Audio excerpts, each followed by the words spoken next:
Gospel of Mark, Mark starts out his gospel with a big bang. Jesus gets to work. We see some of the things that take place. He healed a man with an unclean spirit and healed many people at Simon's house.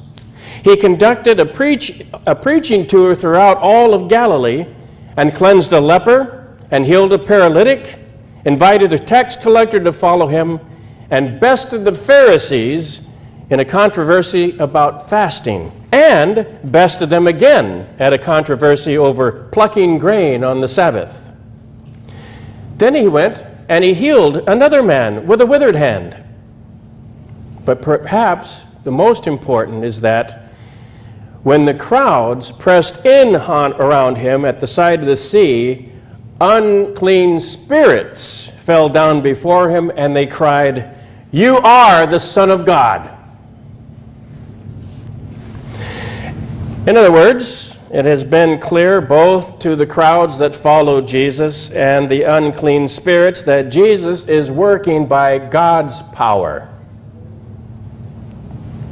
But as we will see in just a moment, these scribes refuse to believe the evidence, and that evidence that establishes Jesus' godly credentials beyond any reasonable doubt. Jesus has had an overwhelmingly positive reception by the people.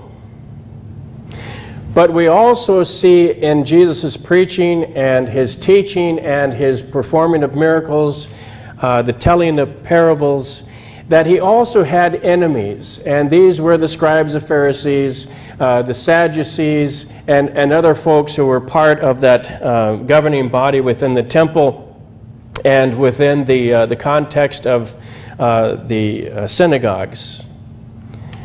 The crowds honor Jesus. They respect him. They applaud him. They desire more of him. But these others, they're trying to find ways to get him out of the way. In today's story, we see that Jesus comes to a house. We're not told whose house this is, but it's a house located in Capernaum. And Capernaum is a place where Jesus made his center of activity for his preaching, teaching, the performance of miracles and healings. Mark is creating a very dramatic tension by telling two stories together here, because he begins to tell one and then he puts a story within the story that is going to bring us back to what was first declared as the people watched and saw what Jesus did, listened to what he taught. They came to know, as did the demons, that he is the Son of God. They may not have completely understood that, but they were beginning to get it.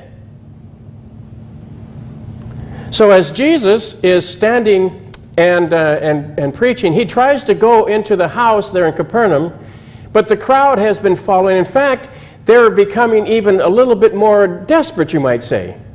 And they're pressing in upon Jesus. They're surrounding him. They want to hear more. They can't get enough of it. And in fact, it's come to the point where Jesus doesn't have time to eat.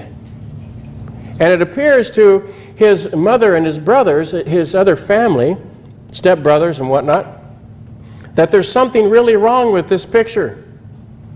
Jesus must be going insane because he's not taking time to take care of himself, and all the things that he's been doing and saying are really starting to bother them, because not only are people seeing that he is the Son of God, they have heard these demons saying it, and they're saying, is he becoming too much within himself? Has he just somehow become someone who can convince others what he probably isn't? So they've got questions going on here. But they're concerned for Jesus' health. You can imagine being surrounded by people constantly, trying to get away for a little respite. Jesus was able to do that for a time around the crowds, but not that many times. So maybe he was getting worn out, and his family saw that. But that's beside the point. People came together. They wanted to hear. But there were various kinds of responses to what he was saying, what he was teaching. We meet these fellows, these scribes, who we are told come down from Jerusalem.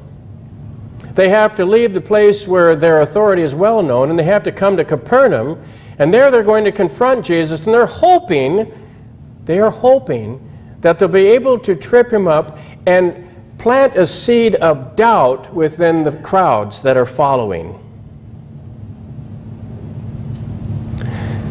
You might say that these scribes are locked and loaded. They're after some big game. And so they're coming to Capernaum.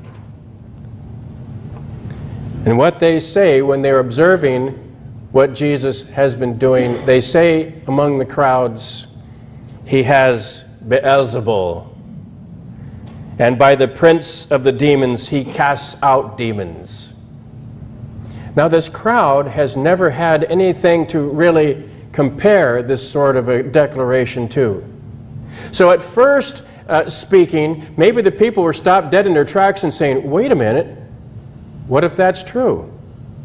Could that possibly be true? You see, what the scribes were trying to do is that they were accusing Jesus of accomplishing his healing miracles by the power of the ruler of demons. They were casting this doubt into the people. They were seeking to discredit him in the eyes of the people by planting those seeds, that Jesus is working by Satan's power, not by God's power. How do you refute a statement like that when you've had nothing to compare it to? Now, we dare not lose sight of one other fact, and that is that the Pharisees, with whom these scribes are closely allied, they've recently decided that they are going to destroy Jesus. Totally destroy him. So if the scribes can succeed making their charge stick, they've got an in, and they can bring legal action against Jesus that would cause his death. So Jesus gathers the people, he summons them to gather around him, and then he spoke a parable. How can Satan cast out Satan? It's a rhetorical question. Well, Satan really couldn't cast out Satan by Satan, could he? Wouldn't there have to be someone of a greater authority who would do that? Why would he want to do that to himself, for crying out loud? But maybe what the scribes were up to was just that little seed, getting just a little bit of doubt. What would we say in our defense if we were accused of casting out demons by Satan? That wouldn't make sense to us today at all either. But still, if you don't have something to use as a foundation, a sounding board, it can be kind of confusing. So Jesus continues. He quickly exposes the logical fallacy at the bottom of that charge by saying, how can Satan cast out Satan? That would be ridiculous. For Satan to oppose himself would be self-destructive. And why would Satan want to destroy himself? It would be the beginning of his end. What could that possibly accomplish for Satan? Then Jesus uses that parable within a parable about a house that's divided against himself. And if Satan is rising up against himself, it also adds to this illustration that this is a fallacy. There's a lesson here. How can we accomplish good ends by evil means? That's what they were trying to do. But the world would say, well, that's easy. That's easy. The ends justify the means. If you do something evil and good comes out of it, well, what's the big deal? Problem is, nothing good ever comes out of it. It spawns more evil. You may not see it right away, but it happens. Evil will always produce evil. Jesus continues, no one can enter the house of the strong man to plunder